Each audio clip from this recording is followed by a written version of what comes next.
pusryčiai. Visi sako, kad tai yra svarbiausia dienos dalis, o pas mane tai yra nelabai egzistuojanti dienos dalis. Bet kadangi per pastarąjį mėnesį pastebėjau, kad labai nusilpo mano imunitetas, galvoju, bent jau gal valgyt normaliai būtų laikas, a? Čia šitas sesinės yra nutaikytas į mane asmeniškai. O šiaip 3 pagrindinės priežastys, kodėl aš nevalgydavau pusryčių, yra tokios. Tai visų pirma, aš rytais šiaip nelabai turiu apetito, bet kiek skaičiau, apetitas atsiras, kai pradėsi valgyt. Logiška. Antras dalykas tai yra laiko sąnaudos, nors pusryčiai ir neužtrunka tiek ilgai pasidaryti, bet vis tiek kažkiek užtrunka. Ir trečias dalykas tai yra pats maistas, idėja, sugalvot, ką pasidaryti valgyti. Tai kad išspręst savo šitas problemėles, aš vakar pačiatinau su dirbtiniu intelektu. Pačiatinau su dirbtiniu intelektu, ta prasme, kokiam pasauliu mes gyvenam, wow. Bet jo, pačiatinau su dirbtiniu intelektu ir jo paklausiau, kokie yra 4 pasaulyje populiariausi ir skaniausi pusryčių taustai. Taustai dėl to, kad nusipirkau paninį keptuvę ir tipo joje galiu darytis dabar taustus ir jie mažai užtrunka laiko pasidaryti. Čia dėl tų laiko sąnaudų, apie kurias šnekėjau. Ir kaip ir buvo galima tikėtis, iš AI gavau atsakymą 4 populiariausių morning taustų ir mes šiandien pabandysim pasidaryti juos visus ir išsirinksim geriausius pusryčius.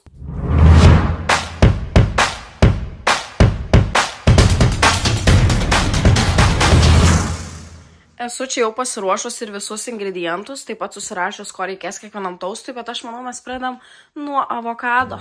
Pirmiausia, pasiruošiau patį avokadą, perpjau per pusę, tas puselės įpjaušiau ir suverčiau viską į indelį. Nepagailėjau citrinos, nes kaip ir esu sakius anksčiau, avokadas lengviau susitrina, kai jame yra skysčio. Įdėjau šiek tiek pipirų su druska ir indelį atidėjus į šoną įmušiau į keptuvę kiaušinį, kurį palikau kept ant mažos ugnies. Per tą laiką pasiėmiau savo augintus pomidoriukus. Juos susipjaušiau mažais griežinėliais ir palikau batoną skrudintis. Kai batonas pavirsta į taustą, ant jo tepam avokado tyrę, dedam pomidoriukus ir kiaušinį ant viršaus.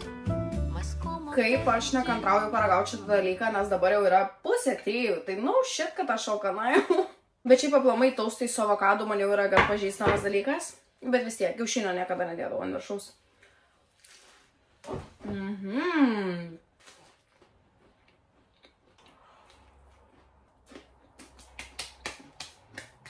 Šiaip iš tikrųjų net neturiu priekaištų, buvo labai skanu ir tas kiaušinis irgi ten labai tiko, bet kiekvieną taustą vertinu 5 baliai sistemai ir šitam duočiau 4 ne dėl skonio, bet tik dėl laiko sąnaudų. Sutrintą avokadą, iškept kiaušinį, pretty much that's it, bet tokie dalykai užtrunka gerai. Ok, sekantis taustas. Su riešutų sviestu ir bananu, tai čia mums kaip tai gausis kaip deserčiukas po mylo. Kol pjaušiau bananą griežinėliais, skrudinosi batonas, paskui jį ištepiau riešutų sviestu, ant viršaus išdėliojau bananą, apipyliau medumi ir apibarščiau čia sėklomis, kurios beje yra labai sveikos mūsų organizmui ir virškinimo sistemai. Gerai, šitas jisai atrodo toks biški desertinis ir aš nežinau, ar aš esu vienas iš tų žmonių, kurie mėgsta saldžiai valgyti ryte. Aišku, dabar po to avokado tausto viskas čia gaunas labai į temą valgyti saldžiai, bet šiaip sakau, tik ryte atsikėlus iš karto. Nežinau, tai įsiaiškinsim.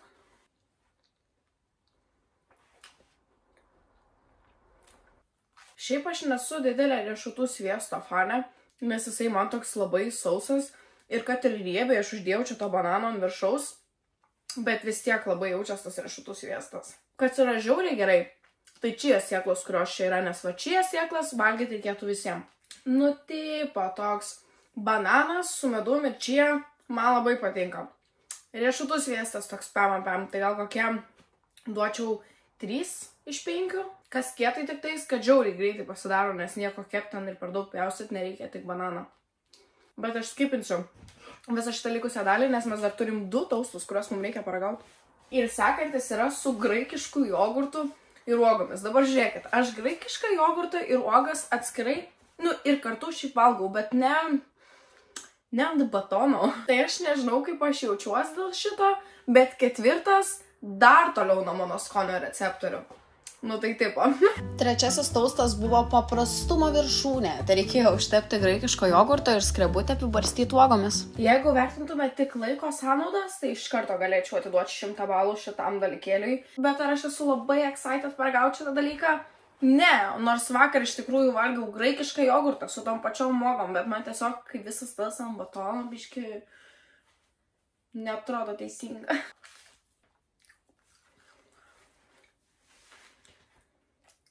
Net nesu tikra, ar noriu valgyti toliau, tiesą sakant. Nu, tipo, tiem, kas žiauriai mėgstat jogurtus ir ten valgot visokias granolos su jogurtais ir košės, gal tada jo, this is the vibe, but for me, aš agytės tik nuo viršaus nusirinku ir mes judam toliau.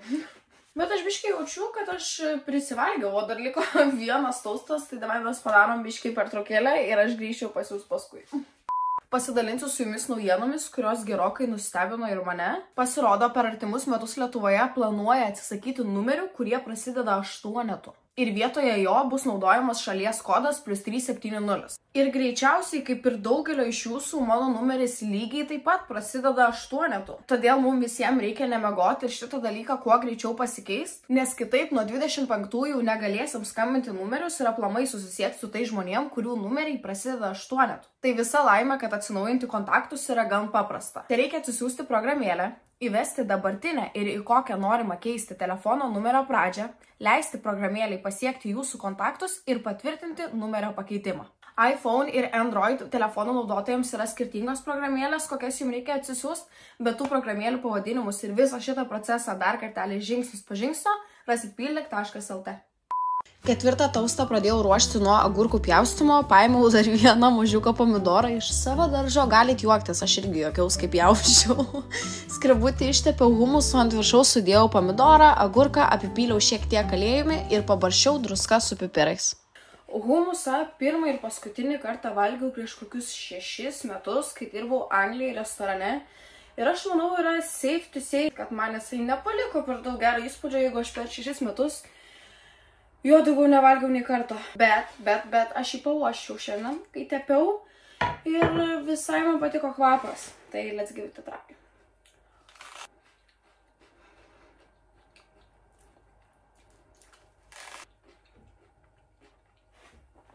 Jisai yra gerokai skanesnis, negu man šito 6 metus laiko atrodė. Jeigu dar pomidoro būtų buvę, čiūčiut daugiau. Po šito tausto aš dabar jau visiškai pasimečiau savo vertinimo sistemai. Man reikia šiek tiek laiko susidėlioti mintim, nes šitas buvo geras. Gerai, pasėdėjau šiek tiek su savo vertinimo sistema ir susidėliojau rezultatus. Tai pirmoji vietoj, ko aš iš tikrųjų asmeniškai nesitikėjau, mes turim ką? Humuso taustą. Aš surprised as you are. Plius, kiek žinau, humusas yra labai maistingas, tai tas yra nice, tada skanus ir greitai pasiruošia. Nieko kiek nereikia. 5 iš 5. Antroji vietoj turim avokado taustą. Irgi daug skonių, labai skanu, sotų, tik tai tiek, kad užtrunka šiek tiek daugiau, nes reikia avokadą susitvarkyti, kiaušinį išsikepti ir visą kitą. Bet irgi labai skanu. Trečioji vietoj turim peanut butter su bananu. Biškis saldoka, bet tiem, kas mėgsta saldžiai valgyti, gal ir visai nieko, plus chia sėklos yra labai geras dalykas. Bet man, kadangi nepatinka riešutų sviestas, tai nelabai patiko ir šitas variantas. Ir paskutiniai vietoj tai yra graikiškas jogurtas su uogomis. Aš dabar matau, kad aš buvau užsirašius, kad dar visą tą reikalą reikėjo apipilti medum, bet nebūtų padėję. Bet žinokit, aš nuoširdžiai iš šito video nesitikėjau atrasti naują skonį. Aš galvoju, okei, tiesiog pasibandysiu, ką dažniausiai valgau. Ir kažką išsirinksiu ir tada humusas nusileido iš dangaus kaip angelas. Ta prasme, iki tiek, kad aš dabar esu excited rytoj ryte daryti taustą su humusu ir gal net šiandien vakare irgi dar vieną pasidarysiu. Wow, tiesiog. Visai gal ir kietas tada tas dirbtinis intelektas, bet iš tikrųjų būtų dar kiečiau, jeigu jūs pasidalintumėt, ką jūs skanaus valgot pusryčiams. Nes įtariu, man su humusu gali būti taip, kaip ir su kitais dalykais, ką aš mėgstu, kur žiauriai apsesinau kokias 2 savaitės ir tada paskui 2 mėnesius negaliu pažiūrėti. Bet bus smagios tas 2 savaitės, aš jaučiu. Ačiū jums, kad buvo čia šiandien su manim ir iki pasimatymo kitą kartą.